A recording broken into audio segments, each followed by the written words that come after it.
Hello plus 2 class. Today I am going to start new chapter poverty.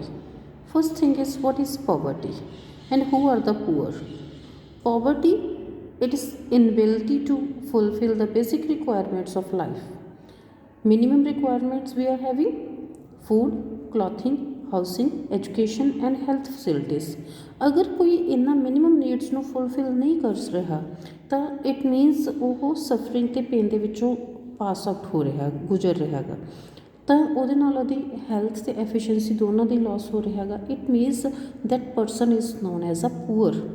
ਤਾਂ ਉਹ poor ਹੋਏਗਾ। ਅਗਰ generations to generations ਮਤਲਬ ਇੱਕ ਜਨਰੇਸ਼ਨ ਤੋਂ ਬਾਅਦ ਅਗਲੀ ਜਨਰੇਸ਼ਨ ਫਿਰ ਪੂਅਰ ਹੋ ਰਹੀ ਹੈ, that is known as a poverty.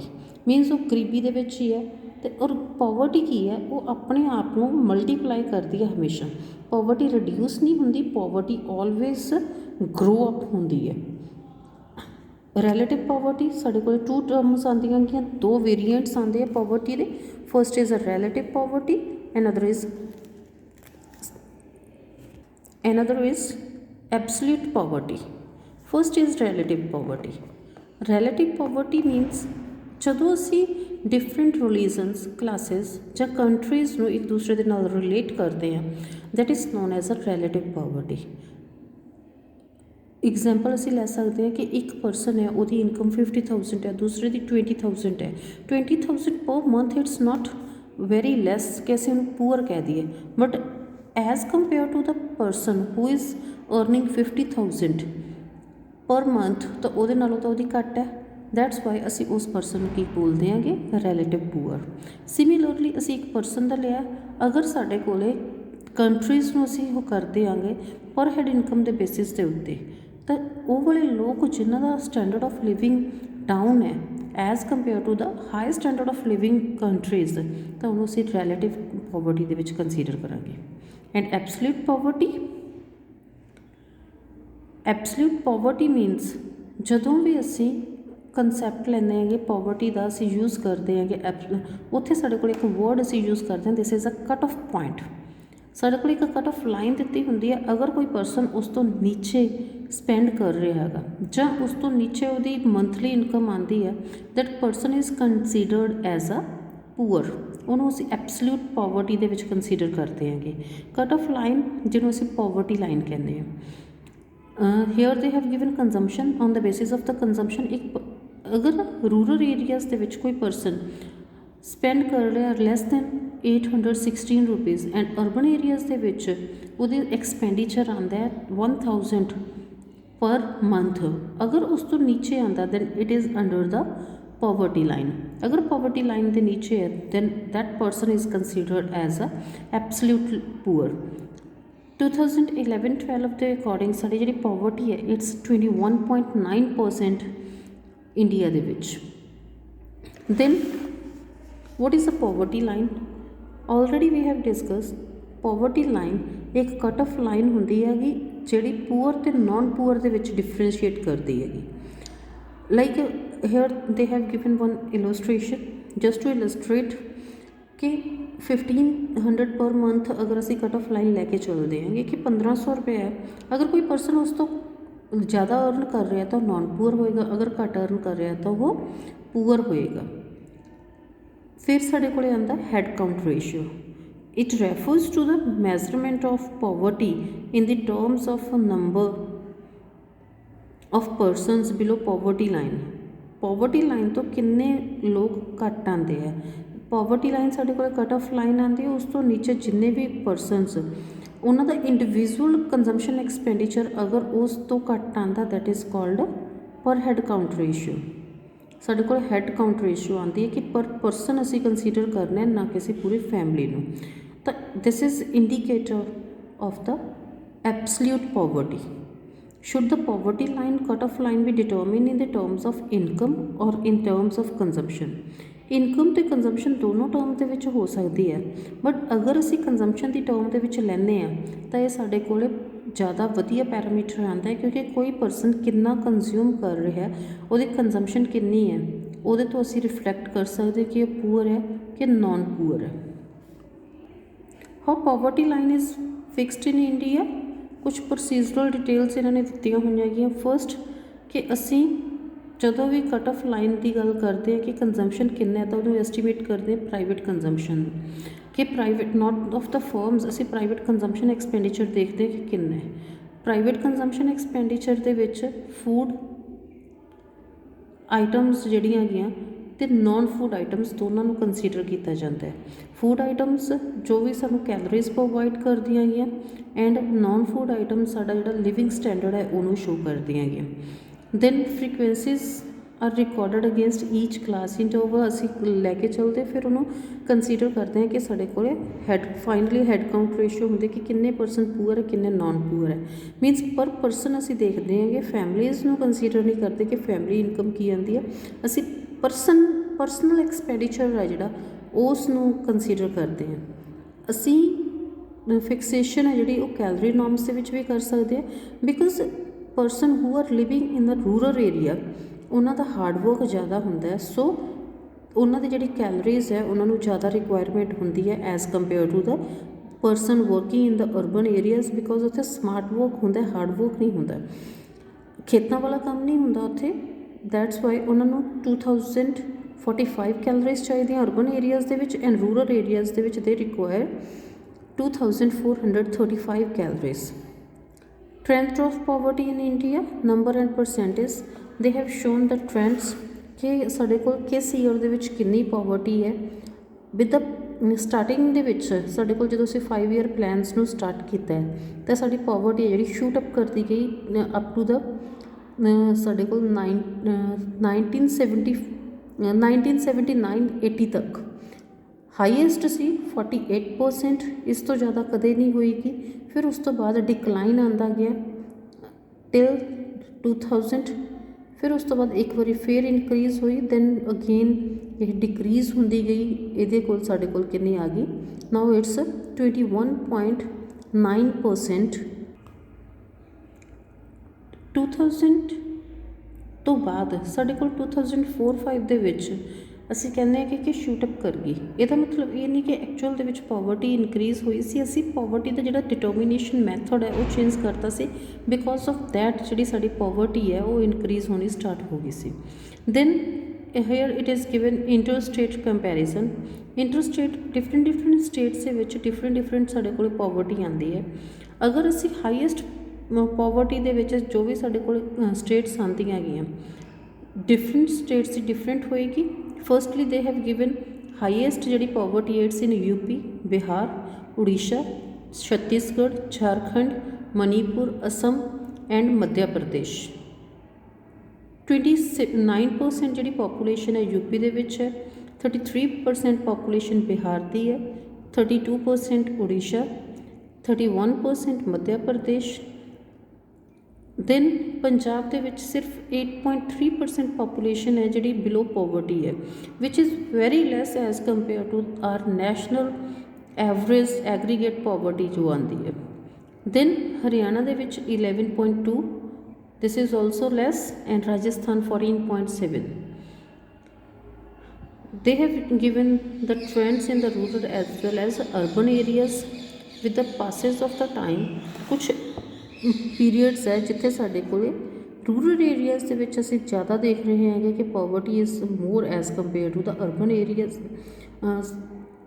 Areas because urban areas के विच उन्हां दी जिहड़ी पॉवर्टी है वो इस करके लैस है क्योंकि उत्थे साढ़े कोल अदर दैन एग्रीकल्चर बहुत सारिया साढ़े कोल फैसिलिटीज़ है जिथे वो अर्न कर सकते, but urban area rural areas के विच सिर्फ एग्रीकल्चर है और एग्रीकल्चर दे विच बहुत सारे परसनस इदां दे आते जोड़े लैंडलैस एग्रीकल्चर वर्करस होंगे, मार्जिनल होल्डरस होंगे and tenants at will means अपनी मर्जी के नाल वो एग्रीकल्चर कर रहे होंगे but they are not having land, very less land होंगी। जबकि अर्बन एरियाज के विच माइग्रेंट्स होंगे है जिथे इंपलॉयमेंट की सर्च के आते हैं तो उत्थे फैक्ट्रीज होंदियां एंड फैक्ट्री वर्करस आ जाते हैं, कुछ सैल्फ इंपलॉयड आ जाते हैं, उत्थे बहुत सारे स्ट्रीट वेंडर्स होंगे जोड़े अपना वो कर सकते, तो उत्थे उन्नी पॉपूलेशन है जी असी कहने हैं कि पॉपूलेशन ज़्यादा है अर्बन एरियाज के विच बट फिर भी they are not marginal.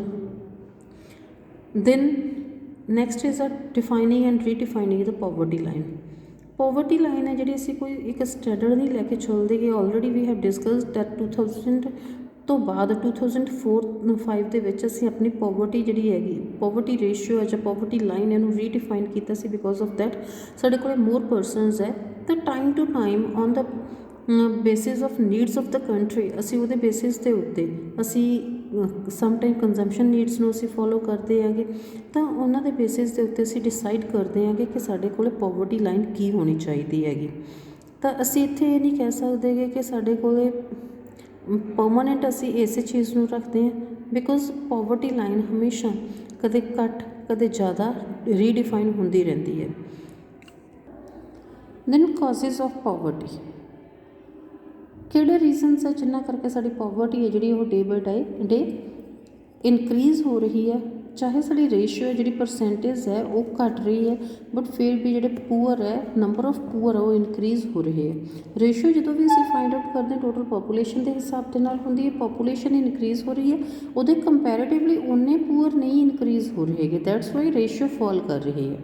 First is low level of national product. ਸਾਡਾ ਜਿਹੜਾ ਨੈਸ਼ਨਲ ਪ੍ਰੋਡਕਟ ਹੈ ਉਹ ਉਨਾ ਵਧੀਆ ਨਹੀਂ ਹੈ ਕਿਉਂਕਿ ਪੂਅਰ ਕੰਟਰੀਜ਼ ਹੁੰਦੀਆਂ ਜਿਹੜੀਆਂ ਉਹਨਾਂ ਦੇ ਵਿੱਚ ਹਮੇਸ਼ਾ ਜਿਹੜੀ ਇਨਕਮ ਹੈ ਉਹ ਸਾਡੇ ਕੋਲ ਸਭ ਤੋਂ ਫਸਟ ਥਿੰਗ ਆਉਂਦੀ ਕਿ ਸਾਡੀ ਜਿਹੜੀ ਨੈਸ਼ਨਲ ਇਨਕਮ ਹੈ ਜਾਂ ਅਸੀਂ ਪਰ ਕੈਪੀਟਾ ਇਨਕਮ ਕਹਿੰਦੇ ਹਾਂ ਕਿ as compare to the other countries ਸਾਡੀ ਘੱਟ ਆਉਂਦੀ ਹੈ because high size very large size of the population ਜ਼ਿਆਦਾ ਹੈ। ਦੈਟਸ ਵਾਈ ਸਾਡਾ ਪਰ ਜਿਹੜਾ low level of national product ਆਉਂਦਾ ਕਿ ਸਾਡੀ ਪਰ ਕੈਪੀਟਾ ਇਨਕਮ ਘੱਟ ਹੈ। Then low rate of growth, ਸਾਡਾ ਗਰੋਥ ਰੇਟ ਘੱਟ ਹੈ। ਇਟਸ ਮੀਅਰਲੀ 5% ਅਸੀਂ ਕਹਿ ਸਕਦੇ ਹਾਂ ਕਿ ਬਸ ਇੱਕ ਵਾਰੀ ਹੋਇਆ ਕਿ ਸ਼ੂਟ ਅਪ ਹੋਇਆ up to 8%, now it's declining. Then heavy pressure of population ਹੈ ਜਿਹੜੀ ਰੈਪਿਡ ਸਾਡੇ ਕੋਲ ਇਨਕਰੀਜ਼ ਹੋ ਰਹੀ ਹੈ, ਰੈਪਿਡ ਰੇਟ ਦੇ ਉੱਤੇ ਇਨਕਰੀਜ਼ ਹੋ ਰਹੀ ਹੈ। 2011 ਦੇ ਹਿਸਾਬ ਦੇ ਨਾਲ ਇੰਡੀਅਨ ਜਿਹੜੀ ਪੋਪੂਲੇਸ਼ਨ ਹੈ it's 121 crore. It's very high, ਬਹੁਤ ਡੈਂਸ ਪੋਪੂਲੇਸ਼ਨ ਹੈ। ਸਾਡੇ ਕੋਲ ਏਰੀਆ ਉਨਾ ਨਹੀਂ ਹੈ ਬਟ ਪੋਪੂਲੇਸ਼ਨ ਬਹੁਤ ਜ਼ਿਆਦਾ। ਦੈਟਸ ਵਾਈ ਸਾਡਾ ਜਿਹੜਾ ਬਰਡਨ ਹੈ ਉਹ ਇਨਕਰੀਜ਼ ਹੁੰਦਾ ਜਾਂਦਾ। ਦੈਨ ਇਨਫਲੇਸ਼ਨਰੀ ਸਪਾਇਰਲ ਸਾਡੇ ਕੋਲ ਇੱਕ ਸਰਕਲ ਦੇ ਵਿੱਚ ਅਸੀਂ ਜਿਹੜੀ ਹੈ ਇਨਫਲੇਸ਼ਨ ਵੱਧਦੀ ਰਹਿੰਦੀ ਹੈ ਬਿਕੋਜ਼ ਸਾਡੇ ਕੋਲ ਇੱਥੇ ਉਨੀਆਂ ਵਰਕ ਓਪਰਚੁਨਿਟੀਜ਼ ਨਹੀਂ ਹੈ ਤਾਂ ਸਾਨੂੰ ਹਰ ਚੀਜ਼ ਹੈ ਜਿਹੜੀ ਉਹ ਹਾਇਰ ਰੇਟ ਦੇ ਉੱਤੇ ਮਿਲਦੀ ਹੈ। ਜਦੋਂ ਹਾਇਰ ਰੇਟ ਦੇ ਉੱਤੇ ਸਾਡੇ ਕੋਲ ਰॉ ਮਟੀਰੀਅਲ ਹਾਇਰ ਰੇਟ ਦੇ ਉੱਤੇ ਹੁੰਦਾ ਵੇਜਿਸ ਜ਼ਿਆਦਾ ਹੋ ਜਾਂਦੀ ਹੈ। ਉਹਦੇ ਨਾਲ ਕੀ ਹੁੰਦਾ ਹੈ ਕਿ ਜਿਹੜੀ ਕਾਸਟ ਆਫ ਪ੍ਰੋਡਕਸ਼ਨ ਜ਼ਿਆਦਾ ਹੋ ਜਾਂਦੀ ਹੈ ਤਾਂ ਹਰ ਚੀਜ਼ ਨੂੰ ਅਸੀਂ ਜ਼ਿਆਦਾ ਡਿਮਾਂਡ ਕਰਦੇ ਸਾਡੇ ਕੋਲ ਇਨਫਲੇਸ਼ਨਰੀ ਟੈਂਡੈਂਸੀਜ਼ ਰਾਈਜ਼ ਕਰ ਜਾਂਦੀਆਂ। ਜਦੋਂ ਇਨਫਲੇਸ਼ਨਰੀ ਟੈਂਡੈਂਸੀਜ਼ ਆਉਂਦੀਆਂ ਤਾਂ ਉਹਦੇ ਨਾਲ ਕੀ ਹੁੰਦਾ ਹੈ ਕਿ ਸਾਡੀ ਜਿਹੜੀ ਪਰਚੇਸਿੰਗ ਪਾਵਰ ਡਾਊਨ ਹੋਣ ਲੱਗ ਜਾਂਦੀ ਹੈ। ਜਿੰਨੀ ਉਹਨੂੰ ਰਿਕੁਆਇਰਮੈਂਟ ਹੁੰਦੀ ਹੈ ਪਰਸਨ ਉਨਾ ਬਾਏ ਨਹੀਂ ਕਰ ਸਕਦਾ। That's why they are deprived of this poverty. Next is a chronic unemployment and underemployment. India ਦੇ ਵਿੱਚ ਅਨਇੰਪਲੋਇਮੈਂਟ ਹੈ ਜਿਹੜੀ ਉਹ ਬਹੁਤ ਜ਼ਿਆਦਾ ਹੈ।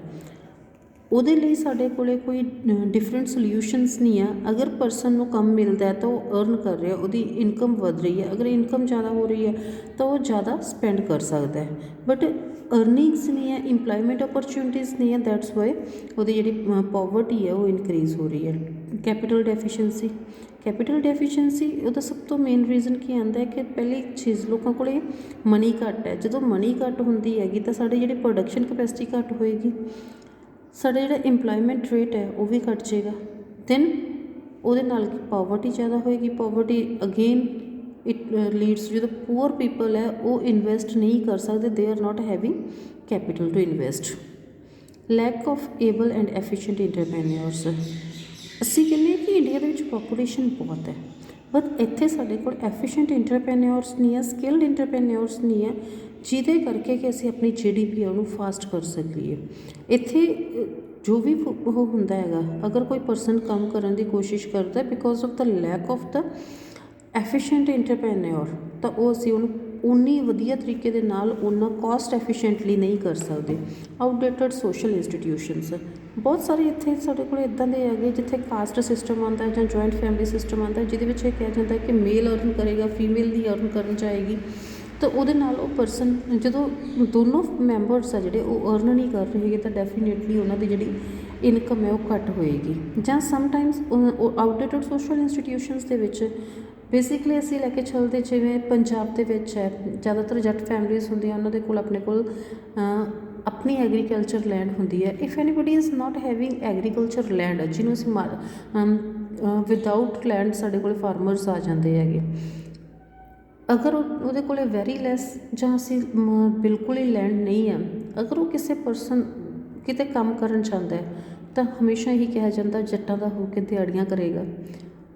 These are the outdated social institutions. ਅਸੀਂ ਬਾਹਰ ਜਾਂਦੇ ਹਾਂ, ਬਾਹਰ ਜਾ ਕੇ ਅਸੀਂ ਕਦੇ ਨਹੀਂ ਕਰਦੇ ਕਿ ਇਹ ਕੰਮ ਅਸੀਂ ਨਹੀਂ ਕਰ ਸਕਦੇ, ਇਹ ਕੰਮ ਨਹੀਂ ਅਸੀਂ ਕਰ ਸਕਦੇ। ਤਾਂ ਵਾਈ ਇਟਸ ਇਨ ਇੰਡੀਆ, ਅਸੀਂ ਆਪਣੀ ਕੰਟਰੀ ਦੇ ਵਿੱਚ ਇੱਦਾਂ ਕਿਉਂ ਕਰਦੇ ਹਾਂ? ਸਾਡੇ ਕੋਲ ਕਾਸਟ ਸਿਸਟਮ ਹੁੰਦਾ ਹੈ, ਕਾਸਟ ਇਹ ਵਾਲਾ ਕੰਮ ਨਹੀਂ ਕਰੇਗੀ, ਇਹ ਕਾਸਟ ਇਹ ਵਾਲਾ ਕੰਮ ਨਹੀਂ ਕਰੇਗੀ, ਤਾਂ ਉੱਥੇ ਵੀ ਸਾਡੀਆਂ ਆਊਟਡੇਟਡ ਸੋਸ਼ਲ ਇੰਸਟੀਟਿਊਸ਼ਨਸ ਕੰਮ ਕਰਦੀਆਂ ਹੈਗੀਆਂ। ਦੈਨ ਲੈਕ ਆਫ ਇਨਫਰਾਸਟਰਕਚਰ, ਸਾਡੇ ਕੋਲ ਇਨਫਰਾਸਟਰਕਚਰ ਫੈਸਿਲਿਟੀਜ਼ ਘੱਟ ਹੈਗੀਆਂ। Basic infrastructure facilities like education, health, ਅਗਰ ਸਾਡੀਆਂ ਇਹ ਇਨਕਰੀਜ਼ ਕਰਦੀਆਂ, ਇਟ ਮੀਨਸ ਜ਼ਿਆਦਾ ਐਜੂਕੇਟਡ ਪਰਸਨ ਹੋਣਗੇ, ਜ਼ਿਆਦਾ ਸਕਿਲਡ ਲੇਬਰ ਸਾਡੇ ਕੋਲ ਹੋਏਗੀ, ਮੈਨ ਪਾਵਰ ਹੈ ਜਿਹੜੀ ਉਹ ਬਹੁਤ ਵਧੀਆ ਹੋਏਗੀ, ਤਾਂ ਉਹਦੇ ਨਾਲ ਕੀ ਹੋਏਗਾ, ਸਾਡੀ ਜਿਹੜੀ ਇੰਪਲਾਈਮੈਂਟ ਅਪਰਚੁਨਿਟੀਜ਼ ਰਾਈਜ਼ ਹੋਣਗੀਆਂ, ਇਨਕਮ ਰਾਈਜ਼ ਹੋਏਗੀ, ਸਟੈਂਡਰਡ ਆਫ ਲਿਵਿੰਗ ਰਾਈਜ਼ ਹੋਏਗਾ, ਪਰ ਕੈਪੀਟਲ ਇਨਕਮ ਰਾਈਜ਼ ਹੋਏਗੀ। Then these are the causes of the poverty. Next, poverty with reference to unequal distribution of income। पहली चीज़ तो person poor है। Second सब तो worst thing की आती है unequal distribution of income। Bottom दे अगर असी देखते हैं, बॉटम दे साढ़े कोले 20% पीपल है वो नैशनल इनकम के विच जस्ट 8.1% है जी वो अपनी कंट्रीब्यूशन दे रहे हैं, जब कि टॉप 20% पॉपूलेशन उधर भी 20% है, बॉटम के भी टॉप के भी है, जब कि उन्होंने जी कंट्रीब्यूशन है दैट इज़ 45%, साढ़े को 45% आती है as compare to 8.1%। It's very high, वो नालों 5 टाइम्स तो भी ज़्यादा है। Measures to remove poverty, we are having different measures. We can remove the poverty by through the GDP growth, by improving the distribution of income, through population control and enhancing the quality life of the poor. First is combating poverty through GDP growth। ਅਸੀਂ ਪਿੱਛੇ ਕੀਤਾ ਸੀਗਾ ਕਿ ਅਗਰ ਸਾਡੀ GDP ਘੱਟ ਹੈ, GDP means ਸਾਡੇ ਕੋਲ ਗਰੋਥ ਰੇਟ ਓਪਰਚੁਨਿਟੀਜ਼ ਘੱਟ ਹੋਣਗੀਆਂ, ਤਾਂ ਉਹਦੇ ਨਾਲ ਕੀ ਹੋਏਗਾ, ਲੋ ਲੈਵਲ ਆਫ ਕੈਪੀਟਲ ਹੋਏਗਾ, this is low level of production capacity. Then low, ਅਗਰ ਅਸੀਂ GDP ਨੂੰ ਗਰੋ ਕਰ ਦਿੰਦੇ ਹਾਂ ਤਾਂ ਲੋ ਦੀ ਜਗ੍ਹਾ ਦੇ ਉੱਤੇ ਸਾਡੇ ਕੋਲ ਹਾਈ ਆਉਣਾ ਸ਼ੁਰੂ ਹੋ ਜਾਏਗਾ। Then because of the high capital ਸਾਡੇ ਕੋਲ high level of production activity ਹੋਏਗੀ, ਇੰਪਲਾਈਮੈਂਟ ਓਪਰਚੁਨਿਟੀਜ਼ ਵੱਧ ਜਾਣਗੀਆਂ, ਐਂਡ ਇਹਦੇ ਨਾਲ in place of the high level of poverty ਸਾਡੀ ਜਿਹੜੀ ਪਾਵਰਟੀ ਹੈ ਉਹ ਲੋ ਹੋਣੀ ਸ਼ੁਰੂ ਹੋ ਜਾਏਗੀ। This is GDP growth। अगर जिन्नी साढ़े को GDP growth जिन्नी ज़्यादा इनक्लूसिव होएगी उन्नियां ग्रेटर अपॉर्चुनिटीज़ आ जिहड़ियां साढ़े कोले हुंदियां जाणगियां। सानू जॉबलैस ग्रोथ है जिहड़ी उहनूं रिड्यूस करना चाहिए, इहनूं अवॉइड करना चाहिए। जॉबलैस ग्रोथ सब तो ज़्यादा जिहड़ी साढ़े कोल इस टाइम के उत्ते आंदी है, इंडिया ग्रो कर रहा, फास्टर पेस के उत्ते ग्रो कर रहा है, बट ग्रोथ इज़ जॉबलैस ग्रोथ। ਅਸੀਂ ਟੈਕਨੋਲੋਜੀ ਦੇ ਨਾਲ ਗਰੋ ਕਰ ਰਹੇ ਹਾਂ, ਨਾ ਕਿ ਅਸੀਂ ਜੋਬਸ ਦੇ ਨਾਲ। ਟੈਕਨੋਲੋਜੀ ਦੇ ਨਾਲ ਸਾਡੇ ਕੋਲ ਸਾਡੀ ਪਰ ਕੈਪੀਟਲ ਇਨਕਮ ਇਨਕਰੀਜ਼ ਕਰ ਰਹੀ ਹੈ। It means it's a power in the hand of the rich people.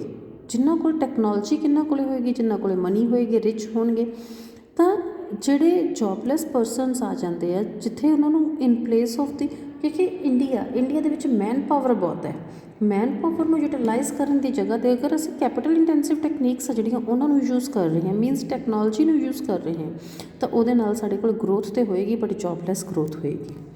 Then combating poverty by improving the distribution of income through fiscal and legislative measures। fiscal measures ਜਿੱਥੇ ਅਸੀਂ government ਦੀ income ਤੇ expenditure ਦੀ ਗੱਲ ਕਰਦੇ ਹਾਂ। Government ਦੇ ਕੋਲ ਸਭ ਤੋਂ ਇਨਕਮ ਦਾ ਸੋਰਸ ਟੈਕਸਿਸ ਆਉਂਦੇ ਆ। ਅਗਰ ਗਵਰਨਮੈਂਟ ਪ੍ਰੋਗਰੈਸਿਵ ਟੈਕਸ ਜਿਹੜਾ ਸਟਰਕਚਰ ਹੈ ਵਟ ਐਵਰ ਇਟਸ ਯੂਜ਼ਿੰਗ ਰਿਚ ਦੇ ਉੱਤੇ ਜ਼ਿਆਦਾ ਲੱਗੇਗਾ, ਪੂਅਰ ਦੇ ਉੱਤੇ ਜਾਂ ਤਾਂ ਉਹਨਾਂ ਉਹ ਐਗਜ਼ੈਂਪਟਡ ਹੋਣਗੇ ਜਾਂ ਫਿਰ ਉਹਨਾਂ ਦੇ ਉੱਤੇ ਲੈਸ ਹੋਏਗਾ। ਤਾਂ ਪੂਅਰ ਵੈਸੇ ਹੀ ਉਸ ਕੈਟਾਗਰੀ ਦੇ ਵਿੱਚ ਨਹੀਂ ਆਉਂਦੇ ਕਿ ਉਹਨਾਂ ਦੇ ਕੋਲ ਇਨਕਮ ਇੰਨੀ ਜ਼ਿਆਦਾ ਹੋਵੇ। ਦੈਟਸ ਵਾਈ ਉਹ ਐਗਜ਼ੈਂਪਟਡ ਹੁੰਦੇ ਆ ਕਿ ਤਾਂ ਉਹਨਾਂ ਦੇ ਉੱਤੇ ਕੋਈ ਟੈਕਸ ਨਹੀਂ ਲੱਗਦਾ। ਰਿਚ ਪੀਪਲ ਜਿਵੇਂ ਜਿਵੇਂ ਉਹਨਾਂ ਦੀ ਇਨਕਮ ਵੱਧਦੀ ਜਾਂਦੀ ਉਵੇਂ ਹਾਈ ਬ੍ਰੈਕਟ ਦੇ ਵਿੱਚ ਉਹ ਆਉਂਦੇ ਜਾਂਦੇ ਆ, ਤਾਂ ਉਹਨਾਂ ਤੋਂ ਇਨਕਮ ਲੈ ਕੇ ਪੂਅਰ ਨੂੰ ਇਨ ਦੀ ਫਾਰਮ ਆਫ ਦੀ ਸਬਸਿਡੀਜ਼ ਜਾਂ ਫਿਰ ਅਸੀਂ ਕਹਿੰਦੇ ਆਗੇ ਕਿ PDS system, public distribution system ਦੇ ਥਰੂ ਉਹਨਾਂ ਨੂੰ ਉਹਨਾਂ ਦੀ ਨੈਸੈਸਿਟੀਜ਼ ਜਿਹੜੀਆਂ ਸਾਡੇ ਕੋਲ ਆਉਂਦੀਆਂ, ਫੂਡ, ਐਜੂਕੇਸ਼ਨ, ਹਾਊਸਿੰਗ ਵਗੈਰਾ, ਉਹਨਾਂ ਨੂੰ ਪ੍ਰੋਵਾਈਡ ਕੀਤਾ ਜਾਵੇ। ਕੈਪੀਟਲ ਗ੍ਰਾਂਟਸ ਆ ਜਿਹੜੀਆਂ ਪੂਅਰ ਪੀਪਲ ਨੂੰ ਪ੍ਰੋਵਾਈਡ ਕੀਤੀਆਂ ਜਾਣ ਸੋ ਦੈਟ ਕਿ ਉਹ ਆਪਣੇ ਹਾਊਸਿਸ ਕੰਸਟਰਕਟ ਕਰ ਸਕਣ, ਉਹਨਾਂ ਨੂੰ ਵਾਟਰ ਫੈਸਿਲਿਟੀਜ਼ ਆ ਪ੍ਰੋਪਰਲੀ ਮਿਲ ਸਕਣ, ਉਹਨਾਂ ਦੀ ਜਿਹੜੀ ਬੇਸਿਕ ਨੀਡਸ ਹੈਗੀਆਂ ਉਹਨਾਂ ਨੂੰ ਫੁਲਫਿਲ ਕੀਤਾ ਜਾਵੇ। ਦੈਨ ਲੈਜਿਸਲੇਟਿਵ ਮੈਜ਼ਰਸ, ਇਹਦੇ ਲਈ ਸਾਡੇ ਕੋਲ ਡਿਫਰੈਂਟ ਅਸੀਂ ਲਾਅ ਦੇ ਰਿਲੇਟਡ ਜਿੰਨੇ ਵੀ ਮੈਜ਼ਰਸ ਆਉਂਦੇ ਹੈਗੇ, ਤਾਂ ਇੱਥੇ ਸਾਡੇ ਕੋਲ ਮਿਨੀਮਮ ਵੇਜ ਐਕਟ ਦਿੱਤਾ ਹੋਇਆ ਕਿ ਘੱਟ ਤੋਂ ਘੱਟ ਸਾਡੇ ਕੋਲ ਇੰਨੇ ਵੇਜਿਸ ਇੰਪਲਾਈਜ਼ ਨੂੰ ਮਿਲਣੇ ਚਾਹੀਦੇ ਹੈਗੇ। ਅਗਰ ਉਸ ਵੇਜਿਸ ਤੋਂ ਘੱਟ ਉਹਨਾਂ ਨੂੰ ਮਿਲਦਾ ਹੈ ਤਾਂ ਉਹਨਾਂ ਦੇ ਅਗੇਂਸਟ ਕੋਈ ਵੀ ਲੀਗਲ ਪ੍ਰੋਸੀਜਰ ਅਡੋਪਟ ਕੀਤਾ ਜਾ ਸਕਦਾ ਹੈ। ਐਂਡ ਫਾਰਮ ਆਊਟਪੁੱਟ ਦੇ ਲਈ ਤੇ ਹੈਵ ਗਿਵਨ ਪ੍ਰਾਈਸ ਫਲੋਰ, ਜਿਹਨੂੰ ਅਸੀਂ MSP ਬੋਲਦੇ ਹੈਗੇ। ਤਾਂ MSP ਨੂੰ ਕੀਤਾ ਗਿਆ ਸੋ ਦੈਟ ਕਿ ਉਹਨਾਂ ਨੂੰ ਐਟਲੀਸਟ ਉਨੀ ਪ੍ਰਾਈਸਿਸ 'ਤੇ ਉਹਨਾਂ ਨੂੰ ਆਪਣੇ ਪ੍ਰੋਡਕਟ ਦੇ ਲਈ ਮਿਲਦੀ ਰਹੇ। ਐਂਡ ਬੇਸਿਕ ਫੈਸਿਲਿਟੀਜ਼ ਦੇ ਵਿੱਚ ਅਸੀਂ ਐਜੂਕੇਸ਼ਨ ਨੂੰ ਕੰਸੀਡਰ ਕਰਦੇ ਹੈਗੇ, ਤਾਂ ਕਿ ਪੂਅਰ ਜਿਹੜੇ ਪਰਸਨ ਹੈ ਉਹਨਾਂ ਨੂੰ ਕੁਆਲਿਟੀ ਐਜੂਕੇਸ਼ਨ ਪ੍ਰੋਵਾਈਡ ਕੀਤੀ ਜਾਵੇ। ਤਾਂ ਉਹਨਾਂ ਨੂੰ ਰਾਈਟ ਟੂ ਐਜੂਕੇਸ਼ਨ ਪ੍ਰੋਵਾਈਡ ਕੀਤਾ ਗਿਆ। even though they can take admission in the public schools also under right to education, 30% education 30% population ਹੈ ਜਿਹੜੀ 30% ਸਕੂਲ ਦੀ ਜਿਹੜੀ ਟੋਟਲ ਉਹਨਾਂ ਕੋਲ ਆਉਂਦੀ ਹੈ ਉਹਦਾ 30% ਦੇ ਵਿੱਚ ਉਹ RTE ਦੇ ਅਕੋਰਡਿੰਗ ਆਪਣੀ ਐਜੂਕੇਸ਼ਨ ਗੇਨ ਕਰ ਸਕਦੇ ਆ। then combating poverty through population growth control, population control ਦੇ ਨਾਲ ਪਾਪੂਲੇਸ਼ਨ ਨੂੰ ਕੰਟਰੋਲ ਕਰਕੇ ਵੀ ਅਸੀਂ ਆਪਣੀ ਪਾਵਰਟੀ ਨੂੰ ਰਿਡਿਊਸ ਕਰ ਸਕਦੇ ਹਾਂ। Now question arises how it is possible by the population control. ਅਸੀਂ ਪਰ ਕੈਪੀਟਾ ਇਨਕਮ ਹਮੇਸ਼ਾ ਗੱਲ ਕਰਦੇ ਹਾਂ। ਪਰ ਕੈਪੀਟਾ ਇਨਕਮ ਕਿਵੇਂ ਫਾਈਂਡ ਆਊਟ ਕਰਦੇ ਹਾਂ? National income by population. ਅਗਰ ਸਾਡੇ ਕੋਲ ਪਾਪੂਲੇਸ਼ਨ ਘੱਟ ਹੋਏਗੀ, ਮੀਨਸ ਨੀਚੇ ਅਸੀਂ ਡਿਵਾਈਡ ਘੱਟ ਨੰਬਰ ਦੇ ਨਾਲ ਕਰਦੇ ਹਾਂ, ਤਾਂ ਡੈਫੀਨੇਟਲੀ ਪਰ ਕੈਪੀਟਲ ਇਨਕਮ ਅਵੇਲੇਬਿਲਿਟੀ ਸਾਡੇ ਕੋਲ ਇਨਕਰੀਜ਼ ਹੋ ਜਾਏਗੀ। ਅਗਰ ਪਰ ਕੈਪੀਟਲ ਇਨਕਮ ਇਨਕਰੀਜ਼ ਹੁੰਦੀ, ਇਟ ਇਨਕਰੀਜ਼ਿਜ਼ ਦਾ ਨੈਸ਼ਨਲ ਲੈਵਲ। ਸਾਡੇ ਕੋਲ ਜੋ ਵੀ ਸਾਡਾ ਅਸੀਂ ਕਹਿੰਦੇ ਹੈਗੇ ਕਿ ਸਾਡੀ ਲਾਈਫ ਸਟਾਈਲ ਹੈ ਉਹਦੇ ਨਾਲ ਅਸੀਂ ਇੰਪਰੂਵ ਕਰ ਸਕਦੇ ਹੈਗੇ। ਜਿੰਨੀ ਸਾਡਾ ਪਰ ਕੈਪੀਟਲ ਇਨਕਮ ਲੋ ਹੋਏਗਾ, ਇਟ ਮੀਨਸ ਅਸੀਂ ਉਨੀ ਸਾਡੇ ਕੋਲ ਪਾਪੂਲੇਸ਼ਨ ਦੇ ਕਰਕੇ ਹੀ ਸਾਡੇ 'ਤੇ ਇਫੈਕਟ ਪੈ ਰਿਹਾ ਹੈਗਾ। ਅਗਰ ਅਸੀਂ ਪਾਵਰਟੀ ਨੂੰ ਰਿਮੂਵ ਕਰਨਾ ਚਾਹੁੰਦੇ ਤਾਂ ਜੋ ਸਾਡੇ ਕੋਲ ਪਾਪੂਲੇਸ਼ਨ ਹੈ, ਪਾਪੂਲੇਸ਼ਨ ਦਾ ਇਨਕਰੀਜ਼ਿੰਗ ਜਿਹੜਾ ਰੇਟ ਹੈ ਉਹ ਹਮੇਸ਼ਾ GDP ਦੇ ਇਨਕਰੀਜ਼ਿੰਗ ਰੇਟ ਦੇ ਨਾਲੋਂ ਘੱਟ ਹੋਣਾ ਚਾਹੀਦਾ। ਇਹ ਨਹੀਂ ਹੈਗਾ ਕਿ ਸਾਡੇ ਕੋਲ ਪਾਪੂਲੇਸ਼ਨ ਵੀ ਗਰੋ ਕਰ ਰਹੀ ਹੈ, GDP ਵੀ ਗਰੋ ਕਰ ਰਹੀ ਹੈ, then there is no benefit of the growth in the GDP, because GDP grow ਕਰੇਗੀ ਪਰ ਸਾਡੇ ਕੋਲ ਜਿਹੜੀ ਪਰ ਕੈਪੀਟਲ ਇਨਕਮ ਹੈ ਜਾਂ ਪਰ ਹੈਡ ਅਵੇਲੇਬਿਲਿਟੀ ਹੈ ਉਹ ਸਾਡੀ ਘੱਟ ਜਾਏਗੀ, ਕਿਉਂਕਿ ਸਾਡੇ ਜਿਹੜੇ ਜਿੰਨੇ ਵੀ ਰਿਸੋਰਸਿਸ ਆ ਉਹਨਾਂ ਦੇ ਉੱਤੇ ਜ਼ਿਆਦਾ ਇਫੈਕਟ ਪਏਗਾ। ਈਵਨ ਦੋ ਅਗਰ ਸਾਡੇ ਕੋਲ ਲੈਸ ਪਾਪੂਲੇਸ਼ਨ ਹੋਏਗੀ ਤਾਂ ਇੰਪਲਾਇਮੈਂਟ ਓਪਰਚੁਨਿਟੀਜ਼ ਨੂੰ ਵੀ ਜਨਰੇਟ ਕੀਤਾ ਜਾ ਸਕਦਾ, ਜਿਹਦੇ ਨਾਲ ਸਾਡੇ ਕੋਲ ਰੇਟ ਆਫ ਪਾਰਟੀਸਪੇਸ਼ਨ ਰਾਈਜ਼ ਕਰੇਗਾ, then it leads to decrease in the poverty.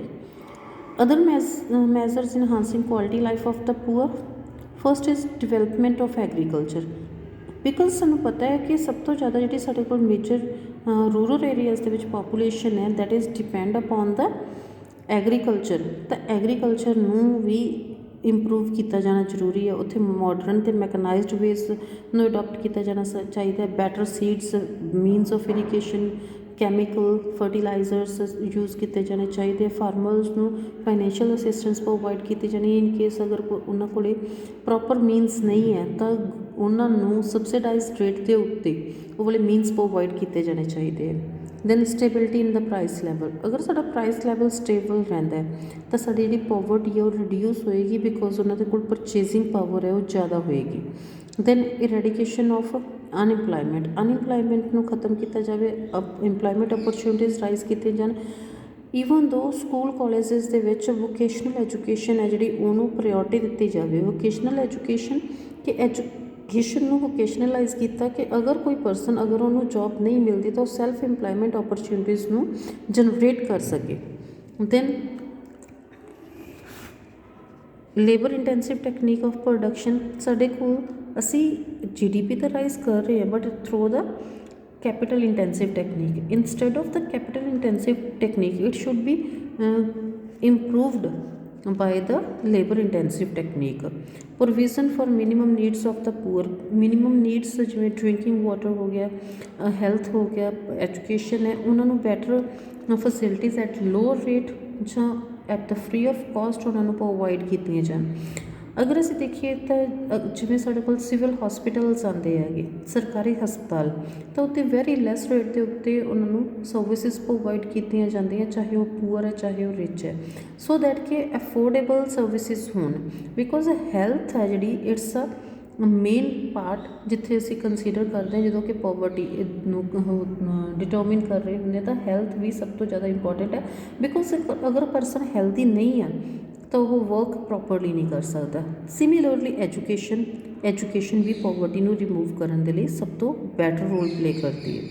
Then special focus on backward regions, ਜਿੰਨੇ ਵੀ ਬੈਕਵਰਡ ਰੀਜ਼ਨਸ ਹੈ ਜਿਵੇਂ ਉੜੀਸਾ, ਨਾਗਾਲੈਂਡ, UP, ਬਿਹਾਰ, ਜਿੱਥੇ ਜ਼ਿਆਦਾ ਪੋਵਰਟੀ ਹੈ ਉਹਨਾਂ ਰੀਜ਼ਨਸ ਦੇ ਉੱਤੇ ਗਵਰਨਮੈਂਟ ਨੂੰ ਸਪੈਸ਼ਲ ਕੰਸੈਸ਼ਨਸ ਅਤੇ ਫੈਸਿਲਿਟੀਜ਼ ਪ੍ਰੋਵਾਈਡ ਕਰਨੀਆਂ ਚਾਹੀਦੀਆਂ। Then opportunities for self employment, government ਨੂੰ ਜ਼ਿਆਦਾ ਤੋਂ ਜ਼ਿਆਦਾ ITIs ਨੂੰ ਓਪਨ ਕਰ, that is industrial training institute, so that ਕਿ ਉਹਦੇ ਨਾਲ ਕੀ ਹੋਏਗਾ ਕਿ ਵੋਕੇਸ਼ਨਲਾਈਜੇਸ਼ਨ ਹੋਏਗੀ। ਐਜੂਕੇਸ਼ਨ ਦੀ ਜਦੋਂ ਵੋਕੇਸ਼ਨਲਾਈਜੇਸ਼ਨ ਹੋਏਗੀ ਉਹ ਆਪਣੇ ਬਿਜ਼ਨਸਿਸ ਆਪ ਸਟਾਰਟ ਕਰ ਸਕਦੇ, that is also known as startups, so that ਕਿ ਉਹਨਾਂ ਨੂੰ ਕਿੱਕ ਸਟਾਰਟ ਕੀਤਾ ਜਾ ਸਕੇ ਸੈਲਫ ਇੰਪਲੋਇਮੈਂਟ ਓਪਰਚੁਨਿਟੀਜ਼ ਨੂੰ। Then effective public distribution system, ਸਾਡੇ ਕੋਲ PDS ਹੈ, PDS ਆਲਰੇਡੀ ਅਸੀਂ ਗੱਲ ਕਰ ਚੁੱਕੇ ਹਾਂ ਕਿ ਜਿੰਨੇ ਵੀ ਪਰਸਨਸ BPL ਕਾਰਡਸ ਦੇ ਥਰੂ ਉਹਨਾਂ ਨੂੰ ਮੈਕਸੀਮਮ ਉਹਨਾਂ ਦੀਆਂ ਜਿਹੜੀਆਂ ਨੀਡਸ ਹੈਗੀਆਂ ਉਹਨਾਂ ਨੂੰ ਫੁਲਫਿਲ ਕੀਤਾ ਜਾ ਸਕੇ। BPL ਸਾਡੇ ਕੋਲ ਬਿਲੋ ਪਾਵਰਟੀ ਲਾਈਨ ਦੇ ਲਈ ਨੀਲੇ ਕਾਰਡ ਜਿਨ੍ਹਾਂ ਨੂੰ ਅਸੀਂ ਕਹਿ ਦਿੰਦੇ ਹੈਗੇ, ਤਾਂ ਉਹਨਾਂ ਨੂੰ ਫੇਅਰ ਪ੍ਰਾਈਸ ਸ਼ਾਪਸ ਦੇ ਥਰੂ ਗਵਰਨਮੈਂਟ ਦੇ ਸੁਪਰਵਿਜ਼ਨ ਦੇ ਅੰਡਰ ਉਹਨਾਂ ਨੂੰ ਹਰ ਫੈਸਿਲਿਟੀ ਜਿਹੜੀ ਹੈ ਅਵੇਲੇਬਲ ਕਰਵਾਈ ਜਾ ਸਕੇ, ਸੋ ਦੈਟ ਕਿ ਉਹ ਜੋ ਵੀ ਗਵਰਨਮੈਂਟ ਦੀ ਪੋਲਿਸੀਜ਼ ਆਉਂਦੀਆਂ ਉਹਨਾਂ ਦਾ ਮੈਕਸੀਮਮ ਬੈਨੀਫਿਟ ਲੈ ਸਕਣ। Thank you.